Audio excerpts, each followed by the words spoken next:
Okay, one thing I want to point out here at the job site is that the client has their controller inside of this electrical box. You notice got all of these meters in here for all the different townhomes that are here at this complex. And we have our Orbit Beehive smart controllers in here. But the only thing that's kind of challenging here, let me see here. It doesn't have any, reception, or we're not getting proper range here because I think of all this electrical. There's so much electrical in here, electrical that is interfering with the actual um, sequence of being able to pick up where we have reception for this controller to work. So basically, this is going to be operating just like a regular manual controller.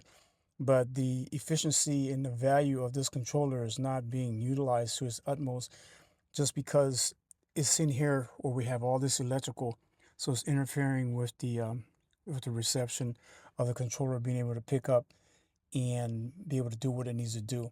So I'm gonna have to run the system manually in order to check the sprinkler system to find out what's going on.